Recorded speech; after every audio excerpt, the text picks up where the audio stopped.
얼마 전 인도가 달의 남극에 탐사선을 안착시키면서 세계에서 네 번째로 달 착륙 국가가 됐죠. 우리나라도 오는 2032년 달 착륙을 목표로 기술 개발에 박차를 가하고 있는데요. 달 탐사선에 들어가게 될 전지 기술을 세계에서 세 번째로 우리나라가 개발해 검증에 들어갔습니다. 어떤 기술인지 홍진태 책임연구원 모시고 이야기 나눠보겠습니다. 어서 오세요. 네, 안녕하세요. 네, 안녕하세요. 우리가 달 탐사선 하면 어떤 동력원을 쓰는지 잘 모르는 경우가 있는데요. 설명을 해주시죠. 예, 달 탐사선에는 카메라를 포함하여 방사선 측정기, 채굴 장치, 물질 성분 분석 장비 등 임무 수행을 위한 다양한 전자장비가 탑재되는데요. 이들을 안정적으로 동작시키기 위해서는 태양광을 이용해서 전력을 생산하는 태양전지, 이들 전지에서 생산되는 전력을 저장하였다가 전자장비를 구동시킬 때 전력을 공급하는 2차 전지가 주요 동력원으로 사용되며 방사성 동위원소를 이용하여 열과 전력을 생산하는 동위원소 전지가 보조 전력원으로 사용됩니다. 네, 연구원님이 개발하신 것이 이 가운데 동위원소 전지인데요. 구체적으로 어떤 기술일까요? 예, 동위원소 전지는 방사성 동위원소가 분비하면서 발생시키는 에너지를 전력으로 변환시키는 장치입니다. 온도의 차이로 인해 열 에너지가 전기로 변환되는 것이 열전 현상인데요.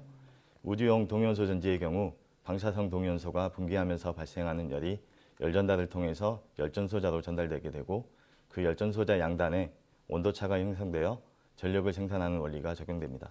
네, 그러니까 기존 기술인 태양전지나 2차 전지를 도와서 방사성 동위원소를 추가로 사용하는 것 같은데요. 어떤 장점이 있을까요?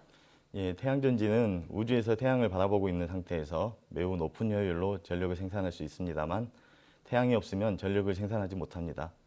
또한 영하의 온도나 방사능에 취약한 단점이 있습니다. 반면에 동위원소 전지는 장수명 고신뢰성, 환경 독립성이라는 세 가지 특장점을 가지고 있는데요. 네. 먼저 동위원소 전지에 사용되는 방사성 동위원소는 반감기가 수십 년에서 수백 년에 이르기 때문에 한 번 만들어지면 최소 수십 년간 별도의 연료 공급 없이 전력을 생산할 수가 있습니다. 다음으로 동위원소 전지에는 움직이는 부품이 없기 때문에 고장의 우려가 매우 낮은 장점이 있고요.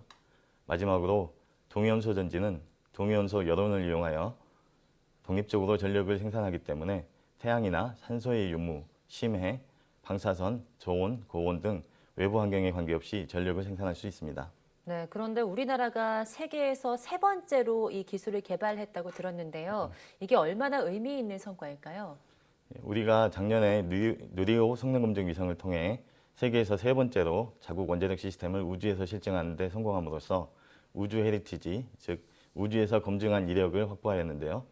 지구 저궤도에서 검증 실험을 하기로 계획되었기 때문에 방사성 동위원소를 제외한 나머지 모든 부품은 실제 동위원소 전지에 사용되는 우주급 부품이 적용되었습니다. 이 실험의 성공은 우리나라가 미국과 러시아에 이어 자력으로 장기간 달 탐사가 가능한 세 번째 국가가 될 수 있음을 의미한다고 하겠습니다.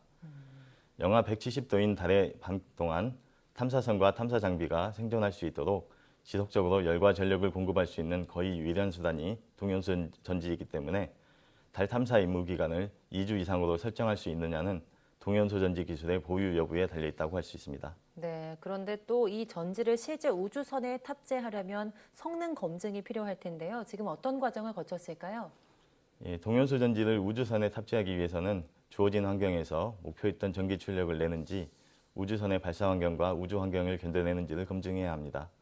특히 우주선의 발사 환경에 대한 내구성 평가를 통과해야 하는데요.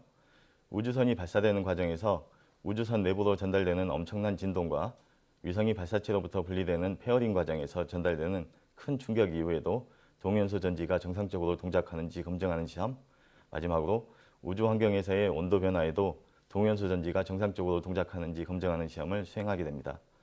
저희 동위원소 전지도 이 모든 시험 과정을 통과하여 누리호에 탑재할 수 있었습니다. 네, 지금 말씀하신 대로 현재 누리호에 실려 우주로 간 차세대 소형 위성 2호를 통해 실증을 진행 중인데요. 여기서 어떤 점을 또 확인할 수 있을까요? 누리호 성능검증 위성은 지구 저궤도에서 운영되기 때문에 동위원소를 적용할 수 없어서 동위원소 여론을 전기 히터로 대체하고 나머지 모든 부품의 성능을 검증하였습니다. 검증 포인트는 크게 두 가지로 정리해 볼 수 있겠는데요. 첫째는 우리의 설계로 우주선 발사 환경을 실제로 견뎌내고 우주에서 전력을 생산해내는지, 또 얼마 동안 일정한 성능을 유지할 수 있는지 검증할 수 있습니다. 두 번째로 동연소 전지 내외부에는 여러 개의 온도 센서를 부착해 두었는데요.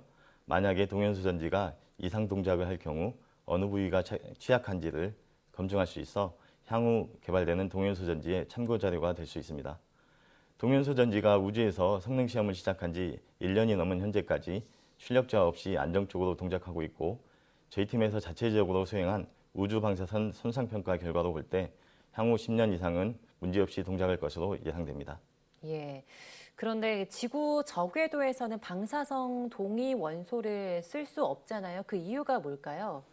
1992년에 유엔에서 발표한 우주에서 핵 동력원 이용에 관한 원칙에 따르면 방사성 동위원소 전력원은 지구 중력장을 벗어나는 경우나 임무 종료 후 지구 고궤도 이상으로 벗어나는 경우에만 사용이 가능하도록 규정하고 있습니다.